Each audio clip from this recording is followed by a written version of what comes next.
स्त्री सक्षमीकरण ही काळाची गरज आहे. महिला स्वतःच्या पायावर उभी राहिली तर ती केवळ स्वतःचा विकासच नाही तर संपूर्ण कुटुंबाचे सक्षमीकरण करते. उद्योग व्यवसायात महिला आल्यास स्वयंरोजगारातून त्या स्वतःची ओळख निर्माण करतात.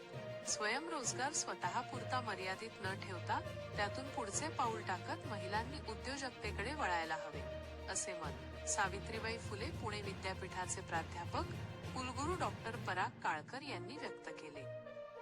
निरंजन सेवाभावी संस्थेतर्फे राज्यातील 125 महिलांना मोफत शिलाई मशीन वितरण कार्यक्रमाचे आयोजन करण्यात आले.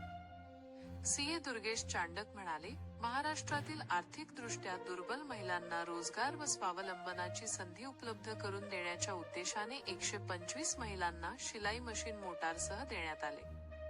यामध्ये पुण्यासह बीड आणि अहिल्यानगर येथील महिलांचा समावेश आहे.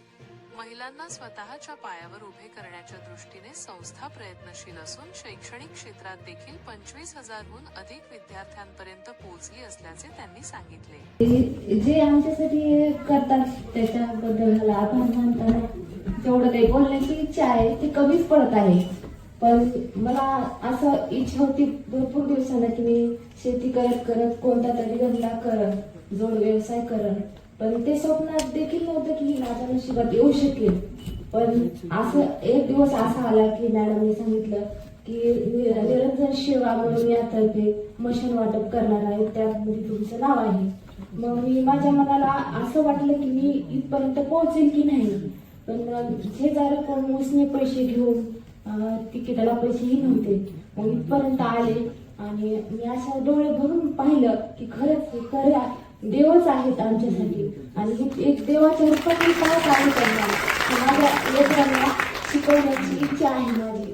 माझ्या ज्यावेळेस शिकण्याच्या वेळेस रिफिल असायची ती बंद पडायची, ती हलवायची, ती चालू ठेवायची. आणखी तसंच आदर शिक्षण पडलं. पण माझे स्वप्न आहे की मी लेकरांना शिकून मोठं करीन आणि त्यांचे स्वप्न मी माझ्या हिंदीने पूर्ण करेन. ही लक्ष्मी देत आहेत आमच्यासाठी आणि ही लक्ष्मी तुम्हाला कोटी कोटी आशीर्वाद देणार. जे की आमच्यासाठी एवढं केलं आणि माझं असं म्हणणं आहे की तुम्ही जे लेकरांना गोरगरिबांसाठी एवढं करतात का, त्यांचा आशीर्वाद तुम्हाला कधीच कमी करणार नाही. हे अशी सेवा 250 महिलांसाठी करतात आणि 250 महिलांचे घर चालवण्याची एक तुम्ही पद्धत शिकवतात आणि हे माझे स्वप्न आज पूर्ण झाले असं मी तुम्हाला सांगू शकते. आणि माझ्या लेकरांचं शिक्षण मी कधीच कमी पडू देणार नाही आणि ह्याच्यावर मी चालूच ठेवत. कारण माझी शेतीमध्ये रोजाने काम करणं, घर भागवणं हे काहीच चालू शकत नव्हते मी, पण ह्याच्यावरून मी पुढचं काही स्वप्न भरपूर बघू शकते. एवढंच मी. निरंजन सेवाभावी संस्थेच्या माध्यमातून एक अभिनव उपक्रम आज पुणे शहरामध्ये संपन्न होते की ज्यामध्ये आपल्या ओल्या दुष्काळामध्ये ज्या महिलांना काही त्रास सहन करायला लागला आणि त्यांच्या उपजीविकेचा प्रश्न निर्माण झाला, अशा 125 महिलांना आज शिवण यंत्राचं वाटप करून त्यांना स्वावलंबी होण्याच्या दृष्टिकोनातनं एक पाऊल पुढे टाकण्यासाठी ही संस्था मदत करत आहे.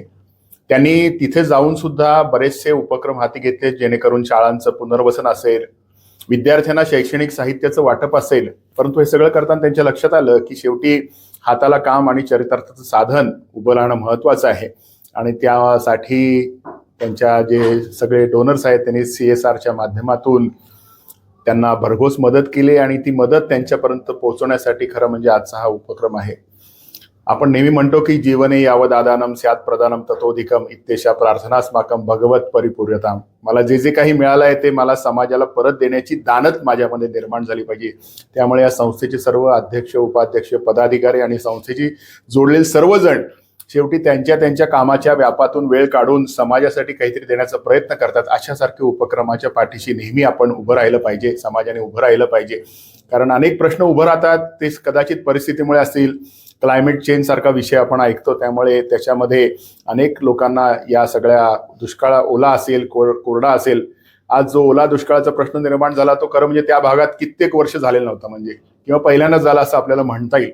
परंतु त्या सगळ्यांच्या पाठीशी आपला समाज उभा आहे ही भावना खूप चांगली असते आणि त्यांना शेवटी नुसतीच सांत्वन देऊन चालत नाही, तर त्यांना उभं राहण्यासाठी लागणाऱ्या वस्तू, आणि नुसते आपण वस्तू देत नाही तर ते तिथे जाऊन प्रत्यक्ष त्या भागाचा अभ्यास करून आलेत आणि त्या अभ्यासामधून त्यांनी काय लागेल त्यांना याच्या गरजा समजून घेतल्यात. आणि त्यातला एक मदतीचा टप्पा माझ्या मते आपण आज या महिलांच्या पुनर्वसनाच्या निमित्ताने, त्यांना सक्षम करण्याच्या निमित्ताने आपण करत आहोत. तर निश्चितपणे आपल्याला सावित्रीबाई फुले पुणे विद्यापीठाला निश्चित आनंद आहे की अशा सगळ्या संस्था ज्या आहेत, ज्या समाजाला सोबत घेऊन आणि समाजाच्या प्रश्नांवर काम करतात, त्यांना त्यांच्या सोबत उभं राहणे आणि त्यांना मनापासून मी शुभेच्छा देतो. आज निरंजन सेवाभावी संस्थेच्या वतीने 125 महिलांना आत्मनिर्भर करण्यासाठी आपण जो हा उपक्रम घेतलेला आहे, त्यांच्या स्किल बेस म्हणजे आपण आयडेंटिफाय केलं की त्यांची काय स्किल आहे आणि त्या स्किलनुसार आपण त्यांना शिलाई मशीन वितरणाचा जो कार्यक्रम ठेवलेला आहे. तर साधारण 125 महिलांचं जे नियोजन आम्ही केलं, आम्हाला ॲप्लिकेशन हे 300हून अधिक आले, पण आपली जी फिल्टरेशन प्रोसेस आहे त्यातनं आपण फिल्टर करून 125 महिला ज्या खरोखर गरजू आहेत आणि ज्यांच्याकडे ही स्किल आहे, अशा महिलांना आपण इथे आज शिलाई मशीन वितरण करणार आहोत. अशा प्रकारचे उपक्रम मागील 5 वर्षात आपण संस्थेच्या वतीने घेत आहोत, जे आपण शैक्षणिक पालकत्व अभियान घेतोय. आजपर्यंत पूर्ण महाराष्ट्रभरात आपण 25,000हून अधिक विद्यार्थ्यांचं शैक्षणिक पालकत्व घेतलेलं आहे आणि मागील 5 वर्षात आपण 1,000पेक्षा अधिक महिलांना आत्मनिर्भर केलेलं आहे आणि तेही त्यांच्या स्किलनुसार. काही महिलांना आपण कम्प्युटर लॅपटॉप दिलेले आहेत, तर ज्या महिलांकडे स्किल नाही आहे अशा महिलांना तर आपण आटाचक्की मशीन सुद्धा दिलेली आहे. तर असं पुट टुगेदर आपण 1,000पेक्षा अधिक महिलांना आजपर्यंत आत्मनिर्भर करण्यासाठी एक जशी CSR निधी आलेला आहे आपल्याकडे, आज बेकार्ड ह्या कंपनीकडनं CSR निधी आलेला आहे. या CSR निधीमधून आपण जे काही कार्य करतो आहे आणि निरंजन सेवाभावी संस्था खरं म्हटलं तर एक माध्यम आहे. आपण तिथपर्यंत गरजू लोकांपर्यंत पोहोचण्याचा प्रयत्न करत आहोत आणि भविष्यामध्ये असे उपक्रम अजूनही आपण करू. जसे दानदात्यांचे पाठबळ मिळत आहेत तसं आपण गरजूंपर्यंत पोहोचूया आणि भविष्यामध्ये 1000 नाही अशा हजारो महिलांना आपण आत्मनिर्भर करूया, जेणेकरून एक महिला जर आत्मनिर्भर झाली तर तिचं घर ती चालवू शकते आणि घर जर ती चालवू शकते तर तो समाज सुधरेल आणि समाज सुधारला तर देश नक्की सुधरेल.